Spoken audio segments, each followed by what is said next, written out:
Michael Myers est le personnage principal de la série de films Halloween. Il est apparu pour la première fois dans Halloween, la nuit des masques de 1978, puis dans 11 des 12 autres volets, dont il est l'antagonisme et la figure centrale, partageant la vedette avec Laurie Strode, une de ses premières victimes, devenue son ennemi juré, et son psychiatre, le Dr Samuel Loomis. C'est un des premières vraies figures du genre du slasher, avec le précurseur Letterface de Massacre à la tronçonneuse. Ce personnage a ouvert la voie à un grand nombre de tueurs en série de fiction qui feront les belles heures du cinéma d'horreur dans les années 80 et au-delà, tels que Jason Voorhees de Vendredi 13, Freddy Krueger et plus récemment Ghostface dans Scream.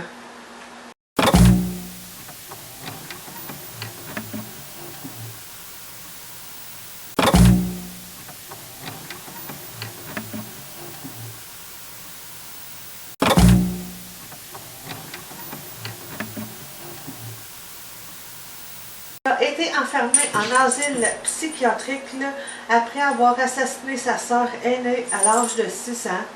Il s'en échappe 15 ans plus tard, en 1978, pour revenir dans sa ville natale, Haddonfield, où il procède à un nouveau massacre à l'occasion de la nuit d'Halloween. La jeune Laurie Strode et les enfants que celle-ci gardait lui échappent de justesse. Son histoire varie selon les différentes chronologies de la série qui se contredisent entre elles. Dans les chronologies initiales, il poursuit sa traque sans relâche pendant plusieurs années contre Laurie ou la fille de celle-ci, Jamie Lloyd, qui s'avère être liée à lui par le sang. Dans la chronologie de 2018, il a été arrêté et réinterné pendant 40 ans avant de s'échapper à nouveau pour poursuivre son œuvre de mort et revenir tourmenter Haddonfield et la famille de Laurie. Selon le docteur Loomis, Michael Myers n'a rien d'humain. Il est plutôt une entité maléfique semant la mort autour de lui avec de simples armes blanches, souvent subtilisées dans les cuisines de ses victimes, quasi invincible, ne parlant pas et n'exprimant aucune émotion autre que la brutalité. Il est surnommé le croque-mitaine.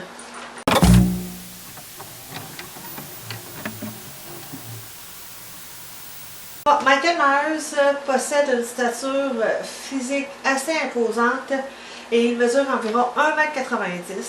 Dans les deux remakes de Rob Zombie, Michael a un physique titanesque. Il porte un masque blanc très inquiétant ainsi qu'une combinaison de garagiste qu'il a volé à un mécanicien après l'avoir tué. Le légendaire masque blanc de Michael Myers est en fait le masque fabriqué en 1975 par le capitaine Kirk de la saga Star Trek. Quand Nick Castle fit les essais, le masque blanc était le plus dérangeant par son absence totale d'expression.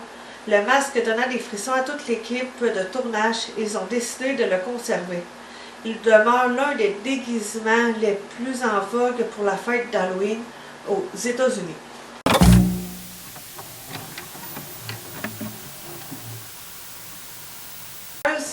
N'est tout d'abord pas un homme normal. C'est un être doté d'une intelligence certaine, mais qui se limite à la perception du mal et du meurtre.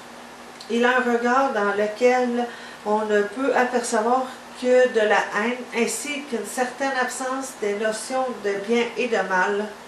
Dépourvu de sentiments, il tue souvent des innocents, tout simplement parce qu'ils ont la malchance de croiser son chemin. Mais il y a deux types de victimes. Les adolescentes qui s'adonnent à la sexualité et surtout les derniers membres vivants de sa famille. Dans les remakes, Michael est très différent. Il n'est pas frappé par le mal, mais sombre progressivement dans la folie. Il n'est fort et invincible que grâce à sa forte carrure, et il n'est nullement prouvé qu'il se relève de ses blessures d'une quelconque manière paranormal.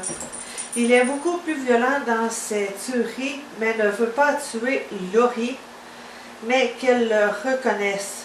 Il n'y a aucune histoire de malédiction dans son parcours meurtrier, mais l'expression d'un psychisme dérangé.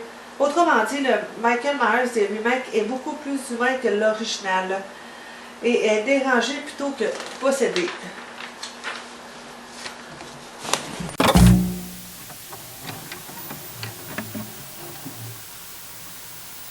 C'est au fur et à mesure que les films avancent, il y a un élément caractéristique qui s'identifie, son invulnérabilité, sa capacité à résister aux balles et à toutes sortes de sévices en font une sorte d'être surhumain, d'incarnation du mal absolu. Michael possède également une stature imposante et possède une force absolument surhumaine. Il est par exemple capable de briser des vitres en un seul coup de poing ou de soulever dans les airs ses victimes à une main sans trop de difficulté. Cela en fait un infatigable poursuivant qui ne laisse aucun répit à sa victime, cherchant à la tuer par tous les moyens. Son arme est un couteau de boucher, mais il y a d'autres façons de tuer, faisant parfois preuve d'une imagination perfide.